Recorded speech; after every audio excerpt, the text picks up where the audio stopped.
ফেব্রুয়ারির প্রথমার্ধে নির্বাচনের জন্য প্রস্তুত দেশ বলেছেন ডক্টর ইউনূস। রোহিঙ্গা প্রত্যাবাসনে ৭ প্রস্তাব, বাংলাদেশের ভূমিকার প্রশংসা যুক্তরাষ্ট্রের। জীবন নিয়ে শঙ্কার কথা জানালেন বিএনপির আলোচিত নেতা ফজলুর রহমান। নিজ অবস্থান তুলে ধরলেন সংবাদ সম্মেলনে। ফেব্রুয়ারিতে ভোটের জন্য উন্মুখ জনগণ, মন্তব্য মঈন খানের। জানালেন গণতন্ত্রকে প্রাতিষ্ঠানিক রূপ দেওয়াই বিএনপির লক্ষ্য। গাজীপুরে সাংবাদিক তুহিন হত্যার ঘটনায় পুলিশের চার্জশিট। চট্টগ্রামে আইনজীবী আলিফ হত্যা মামলার অভিযোগপত্র গ্রহণ।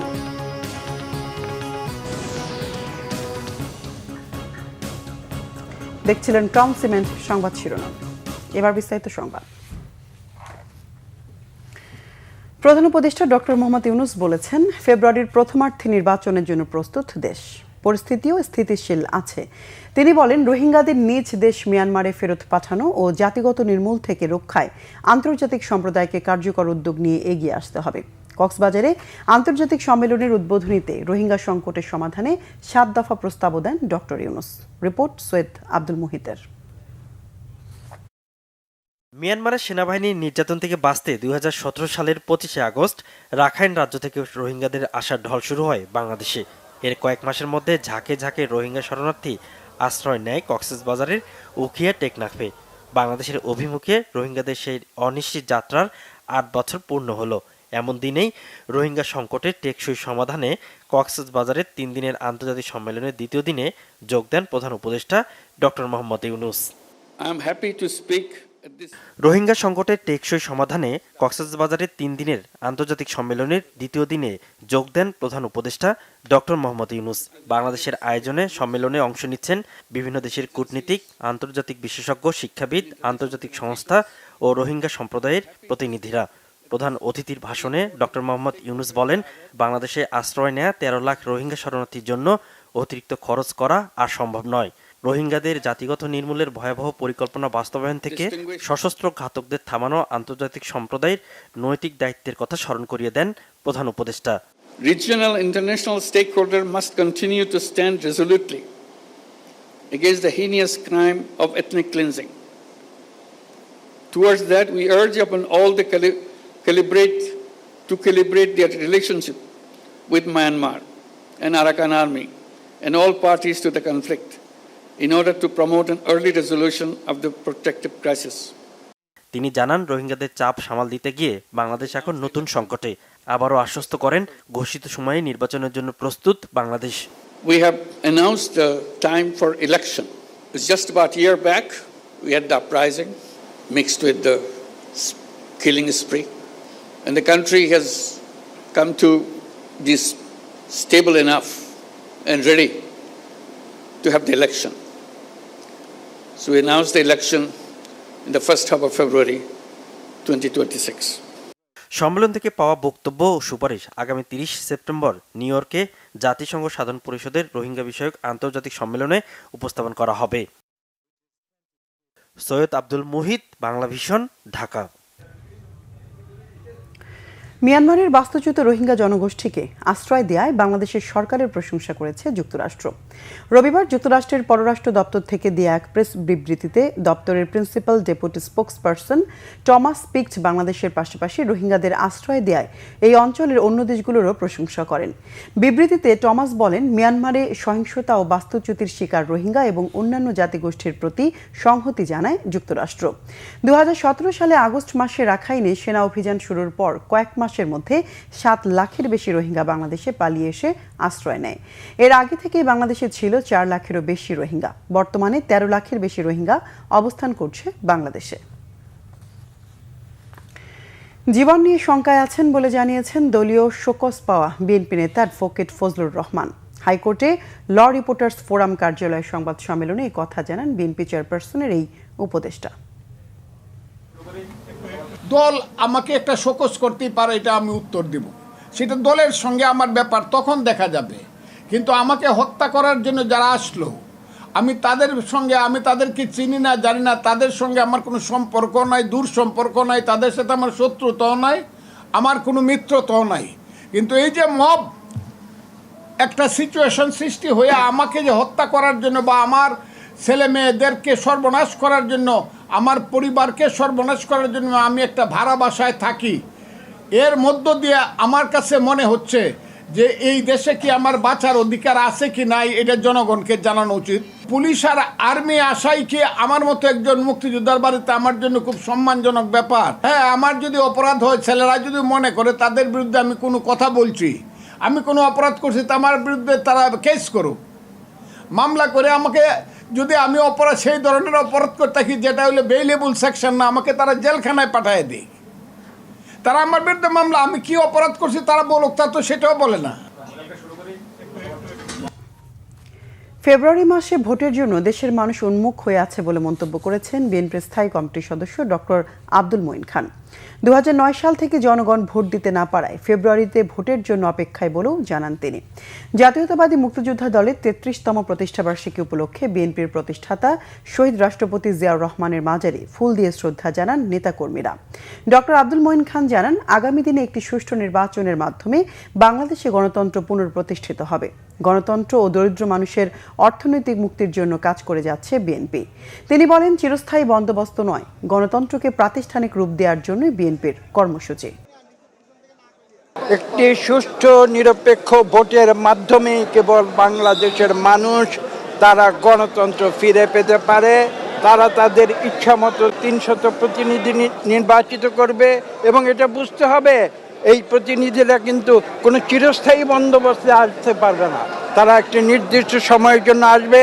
তারা যদি ভালো কাজ করে, তারা যদি খারাপ কাজ করে, 5 বছর পরে তাদের আবার জনগণের কাছে পরীক্ষা দিতে হবে এবং সেই পরীক্ষায় উত্তীর্ণ হতে হবে। যদি তারা ভালো কাজ করে, হয়তো জনগণ তাদের আবার সেই ক্ষমতা তাদের দিতে পারে ভোটের মাধ্যমে। যদি তারা খারাপ কাজ করে, তাহলে জনগণ তাদের প্রত্যাখ্যান করবে পরবর্তী নির্বাচনে। বাগেরহাটের একটি নির্বাচনী আসন কমানো বর্তমান নির্বাচন কমিশনের জনবিরোধী সিদ্ধান্ত। খসড়া সীমানা নিয়ে ইসির শুনানিতে এমন মন্তব্য করেছেন বাগেরহাটের বাসিন্দা আইনজীবী ওয়াহিদুজ্জামান দীপু। ত্রয়োদশ জাতীয় সংসদ নির্বাচন উপলক্ষে নির্বাচনী এলাকাসমূহের পুনর্নির্ধারিত সীমানার বিষয়ে দাবি ও আপত্তি নিষ্পত্তি সংক্রান্ত শুনানির দ্বিতীয় দিনের কার্যক্রমে তিনি এই মন্তব্য করেন। সকাল 10টায় শুরু হওয়া শুনানিতে উপস্থিত ছিলেন প্রধান নির্বাচন কমিশনার এএমএম নাসির উদ্দিন, 4 নির্বাচন কমিশনার ও কমিশন সচিব সহ সংশ্লিষ্ট কর্মকর্তারা। শুনানিতে বলা হয়, দেশ স্বাধীনের পর থেকে 4টি আসন ছিল বাগেরহাটে, তাই ইসির এমন সিদ্ধান্ত প্রত্যাহার করতে হবে। প্রয়োজনে হাইকোর্টে রিট পিটিশন দাখিলের কথাও জানান তারা। শুনানির দ্বিতীয় দিনে সাতক্ষীরা, যশোর, বাগেরহাট, ঝালকাঠি, বরগুনা, পিরোজপুর, চট্টগ্রাম, খাগড়াছড়ি, বান্দরবান ও রাঙ্গামাটির 20 আসন নিয়ে শুনানি অনুষ্ঠিত হচ্ছে। শুনানি চলবে চলতি মাসের 27 তারিখ পর্যন্ত। এই 4 দিন দাবি আবেদন নিষ্পত্তি করে চূড়ান্ত সীমানা প্রকাশ করবে ইসি। সব প্যানেল থেকে প্রশাসনের বিরুদ্ধে পক্ষপাতিত্বের অভিযোগকে নিজেদের নিরপেক্ষতার প্রমাণ বলে মনে করছে ডাকসু নির্বাচন কমিশন। সোমবার সংবাদ সম্মেলনে এমন মন্তব্য করেন কমিশন। এদিকে প্রার্থীদের কারো কারো অভিযোগ, নির্বাচনী বিধি সবার ওপর সমানভাবে প্রয়োগ করছে না কর্তৃপক্ষ। তাই অভিযোগ নিরসনে নির্বাচন বিধি নিয়ে সকল ভিপি, জিএস ও এজিএস প্রার্থীর সাথে আগামীকাল বৈঠকে বসবে নির্বাচন কমিশন। ঢাকা বিশ্ববিদ্যালয় কেন্দ্রীয় ছাত্র সংসদ ডাকসু নির্বাচনে চূড়ান্ত প্রার্থী তালিকা ঘোষণা হবে মঙ্গলবার। সেদিন থেকে আনুষ্ঠানিক প্রচারে নামতে পারবেন প্রার্থীরা। তবে গত কয়েকদিন ধরেই ক্যাম্পাসে নির্বাচনী আমেজ। নানা কৌশলে শিক্ষার্থীদের কাছে পৌঁছানোর চেষ্টা করছেন প্রার্থীরা।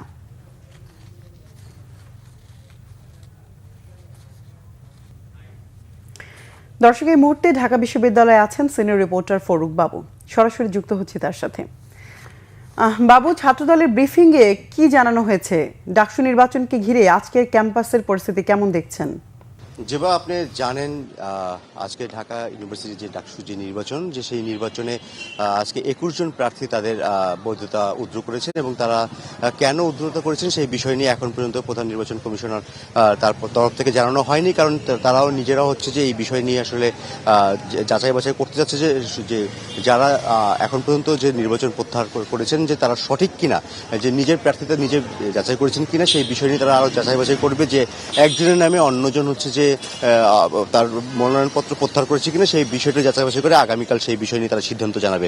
তবে ইতিমধ্যে আসলে ক্যাম্পাসে বিভিন্ন প্যানেল থেকে তারা বিভিন্ন রকমের অভিযোগ দায়ের করেছেন যে প্রধান নির্বাচন কমিশন বা এখানে বিশ্ববিদ্যালয়ের প্রশাসন যারা রয়েছেন তাদের বিরুদ্ধে, যে এখানে শিবিরের তরফ থেকে বলা হয়েছে যে তারা এখানে প্রশাসনের অনেক ধরনের পক্ষপাতিত্বতা পাচ্ছেন এবং সেই একই অভিযোগ আসলে ছাত্রদল থেকে করা হয়েছে। এবং ছাত্রদল বলছে যে শুধু এখানে পক্ষপাতিত্ব করেননি, লেভেল প্ল্যানিং ফিল্ডও বর্তমান ডাকসু নির্বাচনে নেই। তাদের মূল দাবি হচ্ছে যে ইতিমধ্যে বেশ কয়েকটি প্যানেল থেকে তারা বিভিন্ন প্রার্থীরা তারা প্রচার প্রচারণা শুরু করেছেন। কারণ হচ্ছে যে এদিকে আসলে ডাকসু নির্বাচনের প্রচার প্রচারণা শুরুর নিয়ম অনুযায়ী আগামীকাল থেকে শুরু হবে। তবে ছাত্রদলের দাবি বা তারা অভিযোগ করেছেন যে সেই বিষয়টা গতকাল থেকেই শুরু করেছেন বেশ কিছু প্রার্থী, এবং সেই সাথে ছাত্রদল আসলে বলছেন যে এখানে বেশ কিছু খুনের মামলার আসামি যারা রয়েছেন তারাও এইবার প্রার্থিতা হয়েছেন। এবং সেই বিষয় নিয়ে আসলে প্রশাসনের উদাসীনতা এবং প্রশাসন যে বিভিন্ন গুপ্ত সংগঠন রয়েছে তাদেরকে সুযোগ দিচ্ছে সেই বিষয় নিয়ে আসলে ছাত্রদল তারা অভিযোগ তুলেছেন। এবং সেই সাথে ছাত্রদল গুরুত্বপূর্ণ একটা বিষয় নিয়ে তুলে ধরেছেন যে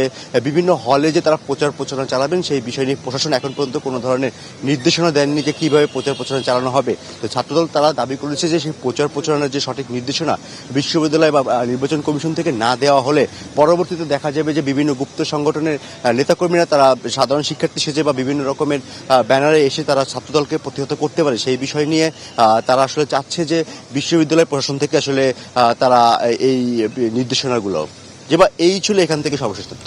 বাবু, ধন্যবাদ আপনাকে আমাদেরকে বিস্তারিত জানানোর জন্য। গাজীপুরের সাংবাদিক আসাদুজ্জামান তুহিন হত্যাকাণ্ডের ঘটনায় 11 দিনের মধ্যে চার্জশিট দিয়েছে গাজীপুর মেট্রোপলিটন পুলিশ। এই তথ্য জানিয়েছেন গাজীপুর মেট্রোপলিটন পুলিশের উপ পুলিশ কমিশনার রবিউল হাসান। দুপুরে সংবাদ সম্মেলনে তিনি জানান, গ্রেফতার হওয়া 8 জনের বিরুদ্ধে চার্জশিট আদালতে জমা দেওয়া হয়েছে। সাংবাদিক তুহিনের ব্যবহৃত মোবাইল ফোন দুটি বন্ধ থাকায় এখনও সেগুলো উদ্ধার করা সম্ভব হয়নি। সংবাদ সম্মেলনে অপরাধীদের দ্রুত বিচার ও সর্বোচ্চ শাস্তির দাবি জানান নিহতের স্ত্রী। উপস্থিত ছিলেন অতিরিক্ত উপ পুলিশ কমিশনার রবিউল ইসলাম, বাসন থানার অফিসার ইনচার্জ মোহাম্মদ শাহিন খান, নিহত সাংবাদিক আসাদুজ্জামান তুহিনের স্বজনরা। চট্টগ্রামে আইনজীবী সাইফুল ইসলাম আলিফ হত্যা মামলায় পুলিশের দেয়া অভিযোগপত্র গ্রহণ করেছে আদালত। গ্রেফতারি পরোয়ানা জারি করেছে পলাতক 18 আসামির বিরুদ্ধে। সোমবার Chattogram metropolitan magistrate SM Alauddin Mahmud শুনানি শেষে এই আদেশ দেন। গত বছরের 1 জুলাই সনাতনী জাগরণ জোটের মুখপাত্র চিন্ময় দাস সহ 38 জনকে আসামি করে চট্টগ্রাম আদালতে অভিযোগপত্রটি জমা দেন মামলা তদন্তকারী কর্মকর্তা ও নগর পুলিশের সহকারী কমিশনার মাহফুজুর রহমান। তবে তদন্তে পাওয়া সুকান্ত নামের এক আসামির নাম অভিযোগপত্র থেকে বাদ দেয়ায় রাষ্ট্রপক্ষ আপত্তি তোলে। এর প্রেক্ষিতে এই মামলার বাদী আজ ওই সুকান্তকেও মামলায় অন্তর্ভুক্ত করার আবেদন করেন। আদালত শুনানি শেষে বাদীর আবেদন মঞ্জুর করে 39 আসামির বিরুদ্ধে অভিযোগপত্র গ্রহণ করেন। এর আগে পুলিশের আবেদনের পরিপ্রেক্ষিতে গত 5 মে চিন্ময় দাসকে আইনজীবী আলিফ হত্যা মামলায় গ্রেফতার দেখানো হয়। দেশের প্রতিটি পরিবারের গড় মাসিক আয় 32,685 টাকা। এর মধ্যে নিচের 10% আয় 8,477 টাকা এবং ওপরের 10% 1,09,390 টাকা। এমন তথ্য দিচ্ছে power and participation research centre PPRC। 2025 সালের মাঝামাঝি সময়ে পারিবারিক পর্যায়ে অর্থনৈতিক গতিশীলতা ও এর প্রবণতা নিয়ে রাজধানীতে LGED ভবনে প্রতিবেদন প্রকাশ করেছে PPRC। গবেষণা প্রতিষ্ঠানটি আরও জানায়, মধ্য ও নিম্ন আয়ের মানুষের আয়ের চেয়ে ব্যয় বেশি। এই কারণেই পরিবার চালাতে হিমশিম খাচ্ছে ওই দুই শ্রেণী। সপ্তাহে 1 ঘন্টা কাজ করেন এমন মানুষের সংখ্যা 52.33%, আর 40 ঘন্টা কাজ করেন সেই সংখ্যা মাত্র 28.1%। অনুষ্ঠানে PPRCর নির্বাহী চেয়ারম্যান ডক্টর হোসেন জিল্লুর রহমান জানান, মানুষের চিকিৎসা ব্যয় মেটানো খুবই কঠিন হয়ে পড়েছে। বিশেষ করে ক্যান্সারের প্রবণতা মানুষের জন্য বড় সমস্যা হয়ে দাঁড়িয়েছে। সাম্প্রতিক সময়ে এক সাংবাদিকের আত্মহত্যার পেছনে বড় কারণ চিকিৎসা ব্যয় মেটাতে না পারা বলে মন্তব্য করেন তিনি। খুলনা ডুমুরিয়ায় পিকআপ ভ্যানের সাথে ইজি বাইকের মুখোমুখি সংঘর্ষে 3 জন নিহত ও কমপক্ষে 5 জন আহত হয়েছেন। উপজেলার জিলের ডাঙ্গা এলাকায় সকাল 9:30টার দিকে দুর্ঘটনাটি ঘটে। প্রত্যক্ষদর্শীরা জানান, 7 যাত্রী নিয়ে ডুমুরিয়া বাজার থেকে ইজি বাইকটি খুলনা মহানগরীর গল্লামারি যাচ্ছিল। খুলনা সাতক্ষীরা মহাসড়কের জিলের ডাঙ্গায় পৌঁছলে খুলনা থেকে ছেড়ে আসা দ্রুতগামী একটি পিকআপের ধাক্কায় ঘটনাস্থলেই ইজি বাইকটি দুমড়ে মুচড়ে যায়। এতে চালক মুজাহিদুল মোরুল ও যাত্রী রিনা খাতুন নিহত হন। গুরুতর আহতদের দুপুরিয়া উপজেলা স্বাস্থ্য কমপ্লেক্সে ও খুলনা মেডিকেলে নেয়ার পর আরও একজন মারা যান। দুর্ঘটনার পরপরই খুলনা সাতক্ষীরা মহাসড়কের কিছু সময় যান চলাচল বন্ধ হয়ে যায়। পুলিশ গিয়ে যান চলাচল স্বাভাবিক করে। ঘটনার পরপরই পিকআপ চালক ও হেলপার পালিয়ে যায়। ময়মনসিংহে কলেজ শিক্ষার্থী ইব্রাহিম খলিল হত্যা মামলায় 5 জনকে যাবজ্জীবন কারাদণ্ড দিয়েছে বিশেষ জেলা দায়রা জজ আদালত। বিচারক ফারহানা ফেরদৌস দুপুরে এই রায় দেন। দণ্ডপ্রাপ্তরা হল নগরীর পাটগুদাম কাশবন এলাকার নিশাত, খোরশেদ, তুষার, সবুজ ও প্যারিস ডায়মন্ড। অভিযুক্তদের মধ্যে খোরশেদ পলাতক। অপরাধ প্রমাণিত না হয় সাদ্দাম ও পাভেল নামে 2 জনকে অব্যাহতি দিয়েছে আদালত। আদালত সূত্রে জানা যায় 2018 সালের 18 জানুয়ারি রাতে নগরীর পাটগুদাম এলাকায় আনন্দমোহন কলেজের ইসলামী ইতিহাস ও সংস্কৃতি বিভাগের অনার্স 3য় বর্ষের শিক্ষার্থী ইব্রাহিম খলিলকে হত্যা করে ছিনতাইকারীরা। পরদিন এই ঘটনায় খলিলের ভগ্নিপতি সারওয়ার হোসেন কোতোয়ালি মডেল থানায় হত্যা মামলা দায়ের করেন। সাভারের সিমেন্ট কোম্পানির গাড়ির ড্রাইভারকে ছুরিকাঘাতে হত্যা করেছে দুর্বৃত্তরা। নিজ বাড়িতে ডেকে নিয়ে খাওয়া দাওয়া দিয়ে এক যুবককে নৃশংসভাবে কুপিয়ে হত্যা করেছে তার সহযোগী। পুলিশ জানায়, ভোরে ঢাকা-রিচা মহাসড়কের 20 মাইল এলাকায় শাহ সিমেন্ট কোম্পানির গাড়ির ড্রাইভার শামীমকে ছুরিকাঘাতে হত্যা করে দুর্বৃত্তরা। এ সময় তার মোবাইল ফোন ও নগদ টাকা লুটে নেয়। এক রিকশা চালক তাকে উদ্ধার করে স্থানীয় একটি হাসপাতালে নিয়ে যায়। পরে পুলিশ তার লাশ শহীদ সোহরাওয়ার্দী হাসপাতালের মর্গে পাঠায়। ঘটনাস্থল আশুলিয়া থানা এলাকা হয় ওই থানায় হত্যা মামলা হয়েছে। এদিকে সোমবার রাতে শেরপুরের নলিতাবাড়ী উপজেলার গেরা পচা গ্রামে যুবক তুলা মিয়াকে নৃশংসভাবে কুপিয়ে হত্যা করেছে তার সহযোগী নাজমুল হক। তুলা মিয়া পার্শ্ববর্তী ছালুয়া তলা ফকিরপাড়া গ্রামের নুরুল আমিনের ছেলে। পুলিশ ও স্থানীয়রা জানায়, তুলা মিয়া ও নাজমুল হক একসাথে চলাফেরা করত। দুজনের বিরুদ্ধে এলাকায় বিভিন্ন সময় চুরির অভিযোগ রয়েছে। নাজমুল তুলা মিয়াকে বাড়িতে ডেকে নিয়ে খাওয়া দাওয়া করিয়ে উপর্যুপরি কুপিয়ে হত্যা করে। স্থানীয়রা তুলা মিয়াকে উদ্ধার করে নালিতাবাড়ী উপজেলা স্বাস্থ্য কমপ্লেক্সে নেয়। সেখানে চিকিৎসক তাকে মৃত ঘোষণা করেন। দেশের বিভিন্ন জায়গার আরও কিছু খবর নিয়ে এখন একটি ডেস্ক রিপোর্ট। বগুড়ায় লাইট হাউস নাগরিক অধিকার ও জলবায়ু ন্যায্যতা প্রকল্পের উদ্বোধন করেছেন সমাজ কল্যাণ, মহিলা ও শিশু বিষয়ক উপদেষ্টা শারমিন এস মুর্শিদ। পরে জেলা প্রশাসকের সম্মেলন কক্ষে সভায় সভাপতিত্ব করেন জেলা প্রশাসক হোসনে আফরোজা। বিএনপির সদস্য নবায়ন ও নতুন সদস্য সংগ্রহ কার্যক্রম হয়েছে কুড়িগ্রামে। পৌর বিএনপির উদ্যোগে জেলা বিএনপির কার্যালয়ে এতে প্রধান অতিথির বক্তব্য রাখেন ছাত্রদলের সাবেক সহ সভাপতি কামাল হোসেন, জেলা বিএনপির আহ্বায়ক মোস্তাফিজার রহমান মোস্তফা, সিনিয়র যুগ্ম আহ্বায়ক অধ্যাপক শফিকুল ইসলাম বেবু সহ অন্যরা। বিএনপির ভারপ্রাপ্ত চেয়ারম্যান তারেক রহমান ঘোষিত 31 দফার সমর্থনে সিলেটের গোপালগঞ্জে মিছিল প্রচারপত্র বিলি করেছেন দলের চেয়ারপারসনের উপদেষ্টা ডক্টর এনামুল হক চৌধুরী। স্থানীয় এনসি একাডেমি মাঠ থেকে বর্ণাঢ্য র্যালি বের করা হয়। পরে সংক্ষিপ্ত সমাবেশে বক্তব্য রাখেন তিনি। রাখাইনে হত্যা নির্যাতনের শিকার হয়ে বাংলাদেশের আশ্রয়ের 8 বছর পূর্তি উপলক্ষে কক্সবাজারে মিছিল ও সমাবেশ করেছে বাস্তুচ্যুত রোহিঙ্গারা। 1 ও 4 নম্বর ক্যাম্পে এই কর্মসূচি পালন করা হয়। গোপালগঞ্জে মোটর শোভাযাত্রা করেছে ইসলামী আন্দোলন। জেলা শহরের মান্দারতলা এলাকায় জেলা কার্যালয়ের সামনে থেকে বের হয়ে প্রধান সড়ক ঘুরে লঞ্চঘাট এলাকায় গিয়ে সমাবেশ করেন তারা। শোভাযাত্রায় নেতৃত্ব দেন দলটির জেলা শাখার সভাপতি মাওলানা তসলিম হোসাইন শিকদার। ঝিনাইদহের হরিণাকুণ্ডুতে 2025 সালের এসএসসি ও সমমানের কৃতি শিক্ষার্থীদের সংবর্ধনা দেয়া হয়েছে। উপজেলা পরিষদ মিলনায়তনে এই সংবর্ধনার আয়োজন করে উপজেলা ও পৌর ছাত্র দল। বক্তব্য রাখেন জেলা বিএনপির সভাপতি অ্যাডভোকেট এম মজিদ, হরিণাকুণ্ডু উপজেলা বিএনপির সভাপতি আবুল হাসান মাস্টার সহ অনেকে। গাজীপুরের টঙ্গী ও ঢাকার আব্দুল্লাপুরের সংযোগস্থল তুরাগ নদের উপর বেইলি ব্রিজ নির্মাণের দাবিতে মানববন্ধন করেছেন স্থানীয় ব্যবসায়ী, রাজনৈতিক নেতাকর্মী ও সর্বসাধারণ। বিআরটি ফ্লাইওভার অবরোধ করে ঘণ্টাব্যাপী এ কর্মসূচি পালন করেন তারা। এ সময় ফ্লাইওভারের উপর 2 পাশে যান চলাচল বন্ধ হয়ে তীব্র যানজট দেখা দেয়। বিশ্ব মাতৃদুগ্ধ সপ্তাহ উপলক্ষে র্যালি ও আলোচনা সভা হয়েছে নাটোরে। সিভিল সার্জন ডাক্তার মুক্তাদির আরেফিনের সভাপতিত্বে আলোচনা করেন জেলা সদর হাসপাতালের শিশুরোগ বিশেষজ্ঞ ডাক্তার সুমনা সরকার। খাগড়াছড়িতে সরকারি মাধ্যমিক বিদ্যালয়ের শিক্ষকদের অধিকার আদায় ও বিভিন্ন দাবি বাস্তবায়নে মানববন্ধন হয়েছে। স্থানীয় প্রেস ক্লাবের কার্যালয়ের সামনে এই কর্মসূচি পালন করেন জেলার সরকারি মাধ্যমিক বিদ্যালয়ের শিক্ষকরা। পরে জেলা প্রশাসকের মাধ্যমে প্রধান উপদেষ্টা বরাবর স্মারকলিপি দেন তারা। স্বতন্ত্র মাধ্যমিক শিক্ষা অধিদপ্তর প্রতিষ্ঠা সহ 5 দফা দাবিতে ময়মনসিংহে জেলা প্রশাসকের মাধ্যমে প্রধান উপদেষ্টা বরাবর স্মারকলিপি দিয়েছেন সরকারি মাধ্যমিক বিদ্যালয়ের শিক্ষকরা। এ সময় তারা দাবির বিষয়ে জেলা প্রশাসক মুফিদুল আলমের সাথে আলোচনা করেন। প্রাকৃতিক ভারসাম্য রক্ষার পাশাপাশি বজ্রপাত থেকে সুরক্ষায় জামালপুরের সরিষাবাড়িতে 500টি তালগাছের চারা রোপণ করেছে স্কয়ার গ্রুপের স্কয়ার ক্রপ কেয়ার ডিভিশন। সরিষাবাড়ির সাতপুয়া মাইজবাড়ি সংযোগ সড়কের 2 ধারে এসব চারা রোপণ করা হয়। প্রান্তিক কৃষক পর্যায়ে রাসায়নিক সারের সহজলভ্যতা নিশ্চিতে নাটোরে মানববন্ধন করেছে বিএডিসি বীজ ও সার ডিলার অ্যাসোসিয়েশন। জেলা প্রশাসকের কার্যালয়ের সামনে ঘণ্টাব্যাপী এ কর্মসূচি পালিত হয়। সমগ্র উপজেলাকে ডিগ্রেডেড এয়ারশেড ঘোষণার আলোকে আলোচনা সভা হয়েছে সাভারে।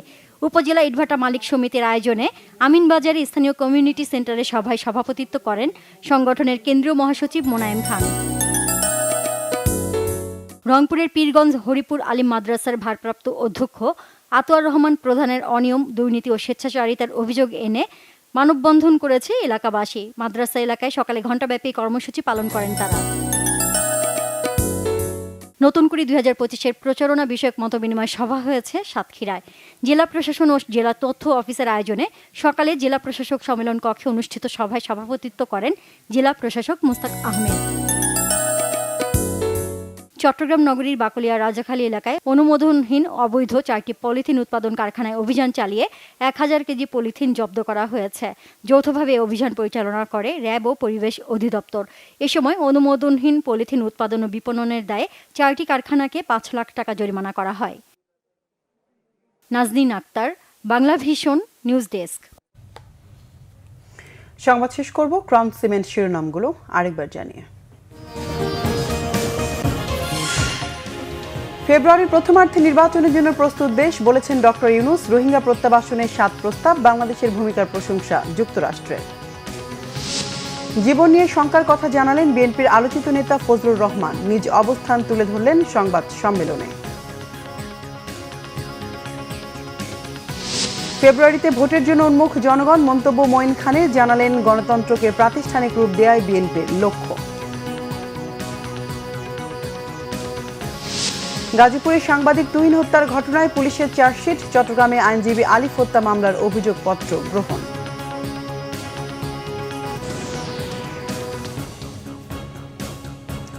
দর্শক, এই ছিল এখনকার মতো। পরের সংবাদ সন্ধ্যা 7:30টায় দেখার আমন্ত্রণ রইল। এছাড়া বাংলা ভিশন সংবাদ ও সংবাদ সংশ্লিষ্ট অনুষ্ঠান দেখতে ভিজিট করুন www.bvnews24.com ও facebook.com/banglavisionnews এবং সাবস্ক্রাইব করুন youtube.com/banglavisionnews। এতক্ষণ সঙ্গে থাকায় ধন্যবাদ সবাইকে।